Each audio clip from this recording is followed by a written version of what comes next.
Dari Tanah Sunda yang asri, Komisi Pemilihan Umum Kabupaten Majalengka mempersembahkan. Kita bakal ngobrol-ngobrol santai lagi terkait kepemiluan. Nah, kali ini juga kita kedatangan tamu dari KPU Kabupaten Majalengka sendiri. Kan biasanya kita juga sering menghadirkan dari luar, dari internal ataupun eksternal. Kalau sekarang kita dari internalnya nih. Saat ini saya juga sudah tidak sendiri dan saat ini saya sudah bersama dengan anggota KPU Kabupaten Majalengka. Beliau sekarang mengampus sebagai Ketua Divisi Data dan Perencanaan ya Ibu. Beliau ini Ibu Elis Solehah Fatimah. Assalamualaikum Ibu, selamat siang. Waalaikumsalam warahmatullahi wabarakatuh. Selamat siang juga, Neng. Baik, sehat ya Ibu? Sehat. Cuacanya lagi pancaroba, harus jaga kesehatan. Siap, harus sehat, tetap semangat, tetap fokus karena kita sudah memasuki tahapan tidak boleh sakit istilahnya. Iya, aduh. Strong. Harus strong, gak boleh sakit ini. Baik Ibu, boleh nih perkenalan terlebih dahulu, walaupun Ibu nih sering tampil, soalnya 3 bulan sekali rakor pasti Ibu yang bawain. Biasanya kalau teman-teman pemilih, kalau yang sering ke kantor kayak dari partai politik atau instansi terkait di Majalengka pasti udah kenal sama Ibu. Tapi nggak apa-apa, kali aja ada teman-teman baru kita Ibu, boleh perkenalan terlebih dahulu. Siap, terima kasih Neng. Sebelum kita berbincang-bincang lebih luas lagi, saya memperkenalkan diri bahwa nama saya Elis Solehah Fatimah. Kebetulan untuk periode sekarang di KPU Kabupaten Majalengka saya mengaku sebagai Ketua Divisi Perencanaan Data dan Informasi untuk periode 2018 sampai 2023 dan untuk alamat rumah saya beralamat di Desa Bungaswetan, Kecamatan Sumberjaya. Barangkali sobat pemilih ada yang dari Kecamatan Sumberjaya, boleh nanti kapan-kapan kalau memang ada sesuatu hal atau ingin lebih lanjut berbincang tentang kepemiluan, mangga untuk kita berbincang bersama. Asyik loh. Sambil silaturahmi. Iya, betul. Oke, baik Ibu. Ini karena sekarang Ibu juga sekarang mengampu di divisi data ya Ibu, perencanaan. Dari awal juga berarti Ibu tuh dari tahun 2018 ya Ibu? Iya, betul. Tetap berarti belum pernah berpindah-pindah. Oh, masih Belum, berarti ya. masih. Oke, baik Ibu. Sampai menuntaskan kita sampai 2023. Baik. Kita semuanya masih mengampu di divisinya masing-masing sesuai dengan SK pertama ketika kita mulai menjabat. Baik Ibu, baik nih Ibu, berbicara terkait data Ibu, memang agak rumit ya Ibu. Sebelum pemilu aja udah bener-bener sering diperbincangkan kalau data ini. Nah, karena kita tahu nih ya Ibu, data itu suatu hal yang rumit.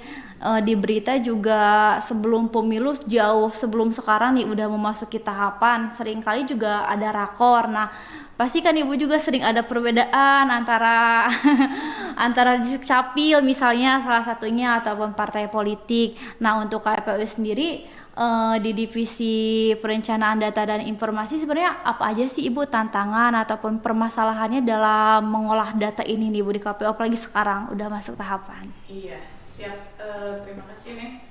Kaitan dengan yang permasalahan data, sebenarnya data itu sangat krusial karena data itu bukan bersifat tetap, jadi statis. Kalau statis kan berubah terus ya, jadi 1 menit 2 menit mungkin data kependudukan itu hal yang sangat krusial yang jadi berbagai tantangan untuk kita khususnya penyelenggara. Karena pengalaman kemarin di pemilu 2019 itu apalagi untuk KPU Kabupaten Majalengka merupakan trending topik ketika ditemukan data ganda yang anomali dan lain sebagainya. Untuk perubahan dari 2019 ke 2024 yang akan dipersiapkan di pemilu dan pemilihan 2024, kami KPU Kabupaten Majalengka khususnya Divisi Data dan Perencanaan melakukan terobosan inovasi dengan melakukan perbaikan dan sinkronisasi, termasuk bersinergi dan berkolaborasi dengan Kementerian Dalam Negeri, khususnya dalam hal ini dengan Disduk Capil dari Disdukcapil Kabupaten Majalengka yang terus kita padankan untuk data tersebut. Hal-hal yang setidaknya ada di lapangan kita lakukan perbaikan-perbaikan demi data yang berkualitas, sekalipun ini dari yang statement pertama itu data itu yang sangat krusial, dan kalau memang data tersebut bisa berakibat fatal karena data itu nanti akan dipersiapkan untuk keanggotaan sipol atau dan lain sebagainya, itu mungkin dari data sendiri gitu. Baik Ibu, baik. Dari awal aja penjelasannya udah agak rumit ya Ibu. Tapi kira-kira untuk data di KPU Kabupaten Majalengka sendiri penduduknya seperti apa Ibu? Sering bergonta-ganti, krusial atau jarang gitu terkait permasalahan yang dihadapi tantangannya? Iya. Untuk data di KPU Kabupaten Majalengka, khususnya kita untuk KPU sendiri kan mengolah data pemilihnya ya, harus dibedakan antara data pemilih dengan data yang dari Disduk. Dan kalau data Disduk itu data kependudukannya. Kalau di kita pengolahannya itu tentang data yang sekiranya syarat untuk memenuhi hak sebagai pemilih, baik itu yang usia di bawah 17 tahun tapi sudah menikah ataupun usia 17 tahun ke atas. Untuk di KPU Kabupaten Majalengka sebenarnya data tersebut itu statis berubah. Betul. Kadang ada yang keluar, ada yang meninggal juga, termasuk yang masuk. Kemarin saja ini mungkin menjadi bahan kajian juga bagi kita ketika hasil pemadanan yang dilakukan KPU dengan Disdukcapil Kabupaten Majalengka, ditemukannya data TMS yang meninggal itu sebanyak 21.000 dan data yang pindah keluar sebanyak 16.000. Kita tidak hanya dipadankan hasil olah mentahannya saja, tapi kita secara cermat mencermati apakah betul ini yang TMS dan yang pindah keluar sampai ribuan seperti ini. Bahkan kita klarifikasi juga dengan Disduk, dan bahkan kita juga memberikan atau menjadi narasumber ketika melakukan undangan dari Bawaslu dengan Disdukcapil karena penemuan yang data yang meninggal dan data yang pindah keluar gitu. Baik Ibu. Sudah mulai rumit ngomongin data tuh ya Ibu. Oke, baik Ibu. Tadi juga sudah dibahas ya sama Ibu sendiri bahwasanya seorang tuh bisa memilih ketika dia sudah berumur 17 tahun ataupun di bawahnya dan telah menikah ya Ibu. Itu tuh udah berarti saklek ya Ibu. Pokoknya orang yang berusia 17 tahun di bawah 17 tahun jika sudah menikah pasti bisa langsung memilih. Nah, tapi Ibu ada nih disabilitas. Nah, untuk disabilitas sendiri sering menjadi obrolan yang hangat juga kalau menjelang pemilu, bahkan sekarang juga mungkin ya Ibu. Nah, kira-kira untuk sekarang ya Ibu, untuk disabilitas untuk nanti di pemilu 2024 sudah ada regulasinya belum? Kalau yang berbicara tentang regulasi, sebenarnya di amanat Undang-Undang Dasar 1945 pun semuanya dikasih hak akses ya, tidak memandang itu yang normal ataupun disabilitas, karena disabilitas juga mempunyai hak pilih gitu untuk menentukan. Mungkin untuk KPU Kabupaten Majalengka khususnya terkait dengan yang 2019 waktu itu juga tetap mengakomodir disabilitas untuk menggunakan hak pilihnya. Kita bekerja sama dengan organisasi-organisasi yang mengampu penyandang disabilitas tersebut. Oke, baik Ibu. Kalau yang kemarin ya Bu, ada kan yang lumayan viral gitu katanya tuh ODGJ, nah masih jadi perbincangan. Nah untuk sekarang tapi berarti belum ada regulasinya ya terkait itu?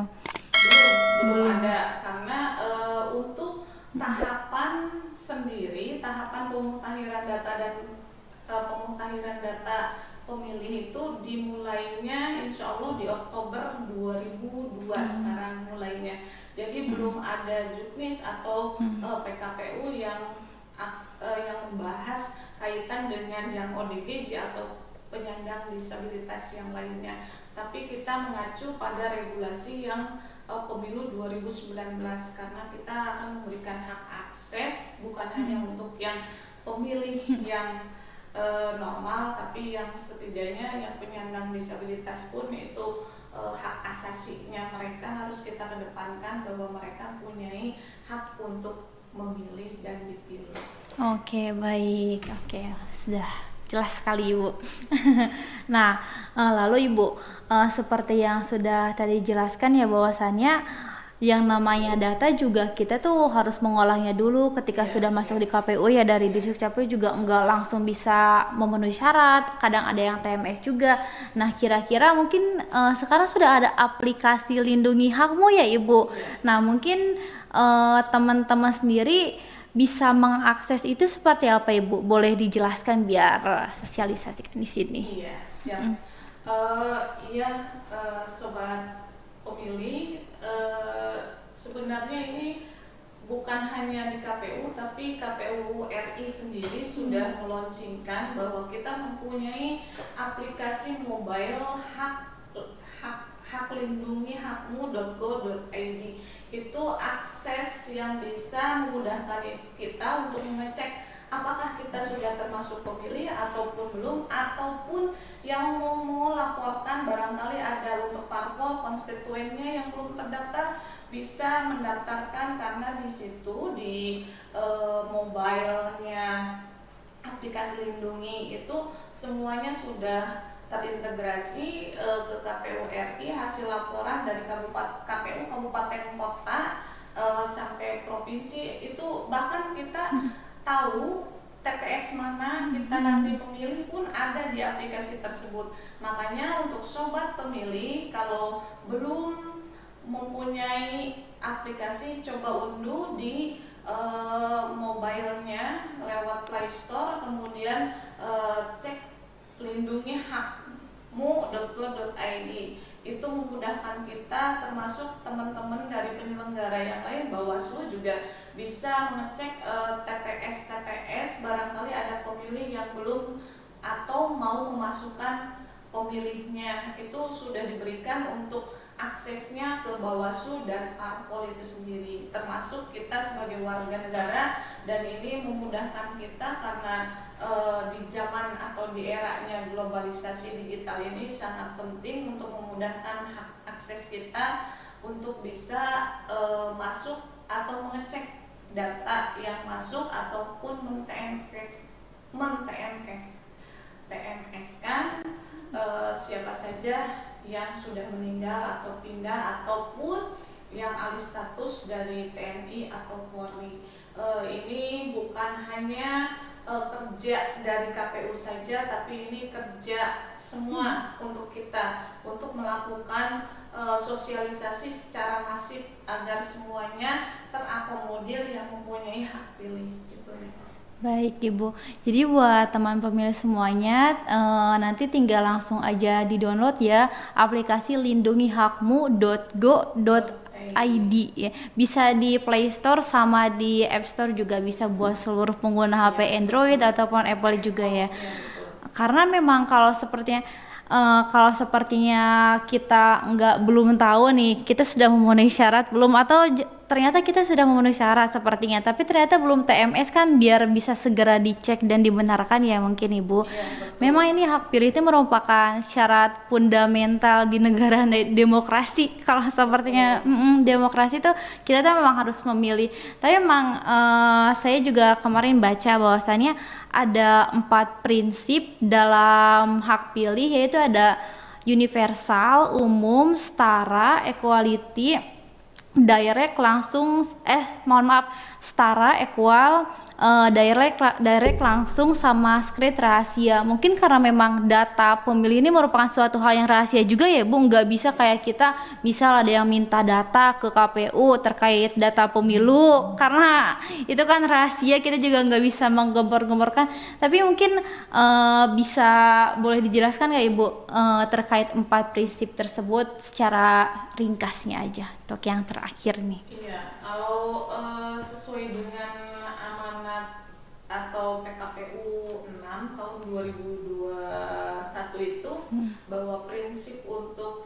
pemutahiran data pemilih berkelanjutan itu sebenarnya prinsipnya yang akurat, akuntabel ya, bisa dipertanggungjawabkan, mutakhir, komprehensif dan valid yang itu seperti itu.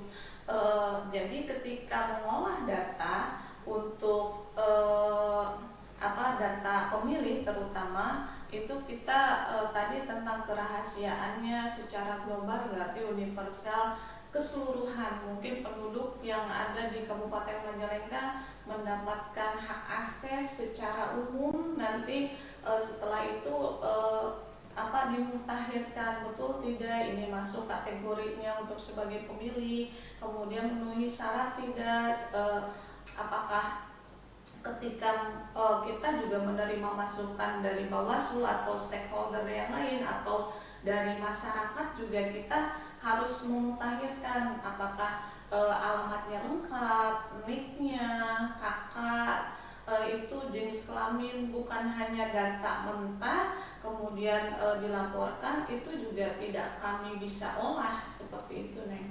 Itu untuk prinsip-prinsip dari pemutahiran data pemilih berkelanjutan, karena kita juga yang dilakukan KPU ya setelah 2019 pemilu itu kami juga terus mengolah data dengan adanya pemutahiran data pemilih berkelanjutan, di mana data pemilu terakhir diolah, dimutakhirkan dengan periode per bulan, kemudian kita sesuai dengan amanat PKPU juga kita setiap tadi yang di awal itu per 3 bulan kita mengundang dari rakor internal ya, eksternal untuk mengetahui progres sejauh mana laju pertumbuhan data pemilih untuk dipersiapkan di 2024. Baik Ibu, baik, udah detail banget Ibu, udah jelas sekali. Memang mungkin kalau berbicara data di KPU sendiri merupakan suatu hal yang kompleks ya Ibu. Kayaknya kalau sepertinya dilanjut berlama-lama nggak akan selesai 1 jam bicara data ya Ibu. Oke nih, gini terakhir deh Ibu. Mungkin ada yang ingin Ibu sampaikan buat teman-teman nih, apalagi udah masuk verifikasi, buat teman pemilih dalam menggunakan kayak hak pilihnya gitu, seperti itu. Siap. Sobat pemilih, kami dari KPU Kabupaten Majalengka khususnya Divisi Datin Data dan Perencanaan mengajak semua sobat pemilih untuk mengecek apakah sudah terdaftar sebagai pemilih atau belum, bisa melaporkan melalui dan tadi yang di awal itu untuk mendownload aplikasi mobile hakmu.go.id. Itu di situ nanti kita akan mengetahui kita sudah masuk ke daftar pemilih atau belum, ataupun yang belum boleh datang ke kantor kami atau melaporkannya langsung ke web ataupun ke operator kami untuk dimasukkan ke daftar pemilih, karena satu pemilih itu menentukan nasib bangsa. Mari kita sukseskan penyelenggaraan pemilu 2024 agar bisa sukses tanpa akses dengan sukses tanpa ekses dengan dimulainya pembaharuan data pemilih dan apakah kita sudah terdaftar ataupun belum. Mohon untuk disosialisasikan ini untuk kepentingan kita semua agar demokrasi kita bisa berjalan dengan baik dan bisa menghasilkan para pemimpin yang amanah. Baik Ibu, terima kasih. Harus ya Ibu itu. Ya, semoga nanti terkait data dan permasalahan data yang sekarang dihadapi di Datin sendiri khususnya di KPU Majalengka bisa teratasi dan nanti pemilu 2024 bakal lancar. Amin. Itu harapannya ya Nek. Iya Ibu. Terima kasih untuk Ibu juga yang sudah meluangkan waktu hari ini di acara podcast kami. Buat teman-teman juga jangan lupa nih, saya ingatkan lagi untuk download aplikasi Lindungi Hakmu.go.id di Play Store ataupun di App Store. Untuk hari ini kayak kita sudah ya aja Ibu. Ternyata asik juga. Malah keasikan. Dibawanya sama Sama-sama ibu-ibu mah. Yang cantik ya, jadi setidaknya kita akhirnya ada stimulan rangsangan untuk ya tadinya mah udah diperkirakan seperti ini ternyata asik juga loh. Ayo sobat cekas atau sobat pemilih barangkali mau ikutan podcast terkait dengan kepemiluan dan lain sebagainya, bisa datang ke kantor KPU, nanti bisa bertemu dengan pembawa Sama ibu juga. yang asik. Karena perempuan biasanya kalau sama perempuan lebih nyambung ya Bu, kayak langsung nyatu. Iya. Oke, baik. Jangan lupa buat Sobat Cekas juga untuk terus tonton video-video kami di YouTube-nya KPU Majalengka Cekas, dan kalian juga ada lagi sosmednya KPU Kabupaten Majalengka. Nanti juga suka ada update data ya Ibu, per 3 bulan sekali di websitenya juga ada. Hanya per 3 bulan, Neng. Karena kita melakukan rakor juga ada rakor internal dan eksternal. Kalau untuk rakor internal itu pasti diupdate per bulan. Baik, Itu baik. progres pertumbuhan data pemilih per bulannya bisa diakses di situ. Tuh kan, jangan lupa pokoknya pantengin terus media sosialnya KPU Kabupaten Majalengka di Instagram, Twitter, dan di Facebook juga. Dan jangan lupa YouTube juga, kita juga ada TikTok Ibu. Iya, TikToknya juga KPU Kabupaten Majalengka udah digabung. Oke, terima kasih sekian hari ini. Semoga kita semua selalu dalam keadaan sehat, jaga kesehatan. Atau kalau kata Ibu, saya selalu ingat nih, jaga kewarasan juga. Jaga kesehatan, kebahagiaan. Oke, baik. Sampai jumpa di podcast berikutnya. Wabillahi taufiq wal hidayah. Wassalamualaikum warahmatullahi wabarakatuh. Waalaikumsalam warahmatullahi wabarakatuh. Terima kasih Sobat Cekas semuanya. Jangan lupa buat subscribe, like, dan komen di YouTube kami Majalengka. Oh iya, satu lagi. Jangan lupa juga buat follow dan ikuti media sosial seluruh KPU Kabupaten Majalengka. Dadah, see you.